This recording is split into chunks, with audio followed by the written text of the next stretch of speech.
চোখ আমাদের দেহের সবচেয়ে গুরুত্বপূর্ণ অঙ্গগুলোর একটি, তাই প্রতিদিন চোখের যত্ন নেওয়া অত্যন্ত জরুরি। প্রথমত 20-20-20 নিয়ম মেনে চলুন, অর্থাৎ প্রতি ২০ মিনিট পর পর ২০ ফুট দূরে অন্তত ২০ সেকেন্ডের জন্য তাকান।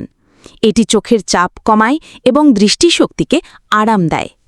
দ্বিতীয়ত, বেশি সময় মোবাইল বা কম্পিউটার ব্যবহার করার সময় ব্লু লাইট ফিল্টার বা চশমা ব্যবহার করুন, এতে চোখের ক্লান্তি কম হবে।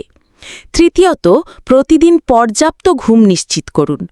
ঘুমের অভাবে চোখ লাল হয়ে যায়, ফোলা দেখা দেয় এবং দৃষ্টি দুর্বল হতে পারে। চতুর্থত, চোখে সরাসরি হাত দেবেন না, বিশেষ করে ধুলাবালি বা নোংরা হাত দিয়ে চোখ ঘষা থেকে বিরত থাকুন, এতে ইনফেকশন হতে পারে। পঞ্চমত, পর্যাপ্ত ভিটামিন এ সমৃদ্ধ খাবার খান, যেমন গাজর, শাকসবজি, ডিম, মাছ ও দুধ। এগুলো চোখের সুস্থতায় দারুণ কাজ করে। শেষ কথা হল, প্রতিদিনের ছোট্ট কিছু অভ্যাস আপনার চোখে রাখতে পারে সতেজ ও সুস্থ।